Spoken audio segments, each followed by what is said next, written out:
तर ज्योत्याजी केसरकर आणि रायप्पांचा छावामध्ये उल्लेख नाही। हंबीरराव मोहितेंचे 13वे वंशज जयाजी मोहिते यांनी ही खंत व्यक्त केली आहे। चित्रपट निर्मात्यानं दखल घेणं अपेक्षित होतं असं सुद्धा त्यांनी म्हटलंय।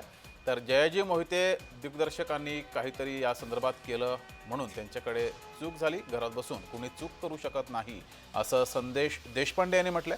बाजीप्रभू देशपांडेंचे 11वे वंशज संदेश देशपांडे यांनी छावाला समर्थन दिलंय।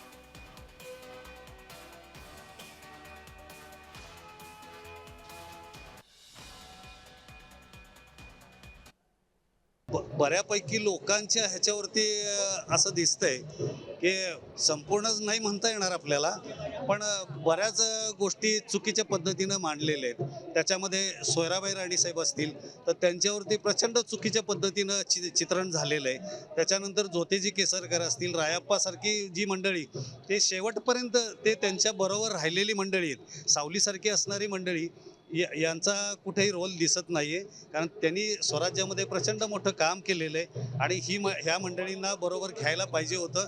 हे कोल्हापूर जिल्ह्यामध्ये एक गाव आहे, तर तिथं छत्रपती संभाजी महाराजांना सोडवण्यासाठी ज्योतिजी केसरकरांनी प्रयत्न केला, पण सैन्यबळाची संख्या अपुरी असल्यामुळं त्यांना तो प्रयत्न फसला आणि त्याच्यातून शंभूराजांना ते सोडवू शकले नाहीत। पण प्रयत्न केला नाही असं जे लोक म्हणत आहेत ते 100% खोटं आहे। हे मी आज तुम्हाला तुमच्या माध्यमातून मी सांगू इच्छितो।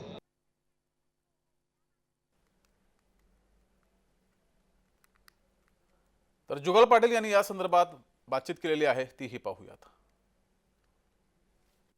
देशभरामध्ये शिवजयंतीचा उत्साह असून आज 395वी शिवजयंती या ठिकाणी देशभरात साजरी करण्यात येत आहे।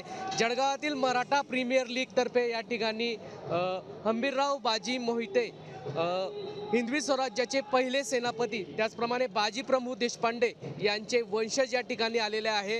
हंबीरराव मोहिते यांचे 13वे वंशज जयाजीराव मोहिते आहेत।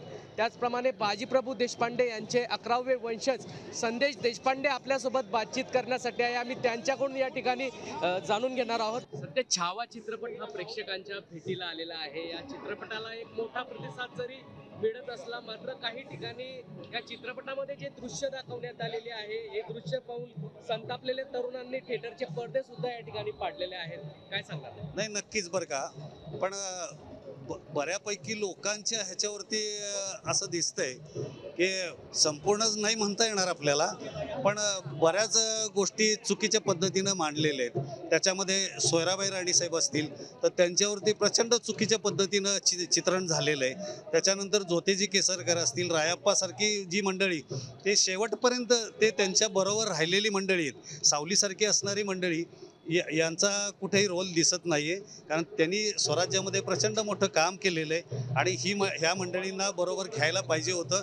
हे कोल्हापूर जिल्ह्यामध्ये एक गाव आहे, तर तिथं छत्रपती संभाजी महाराजांना सोडवण्यासाठी ज्योतिजी केसरकरांनी प्रयत्न केला, पण सैन्यबळाची संख्या अपुरी असल्यामुळं त्यांना तो प्रयत्न फसला आणि त्याच्यातून शंभूराजांना ते सोडवू शकले नाहीत। पण प्रयत्न केला नाही असं जे लोक म्हणत आहेत ते 100% खोटं आहे। हे मी आज तुम्हाला तुमच्या माध्यमातून मी सांगू इच्छितो। नक्कीच आमच्यासोबत या ठिकाणी बाजीप्रभू देशपांडे यांचे या ठिकाणी वंशज आमच्यासोबत आहे। संदेश दादा देशपांडे आमच्यासोबत आहे, आम्ही त्यांच्याशी बातचीत करूया।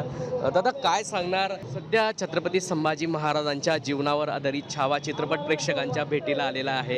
या चित्रपटाला एक मोठा प्रतिसाद मिळतो आहे, काय आव्हान आपण करणार? सर्वप्रथम मी चित्रपट दिग्दर्शक जे आहेत त्यांचे मी अभिनंदन करतो, कारण संभाजी महाराजांवर आणि शिवाजी महाराजांवर पिक्चर काढणं हे आपल्या महाराष्ट्रात सोपी गोष्ट नाही आहे। का तर जेव्हा पिक्चर काढला जातो तेव्हा त्यातल्या प्लस मायनस पॉईंट सगळे अभ्यासक यावर बसतात।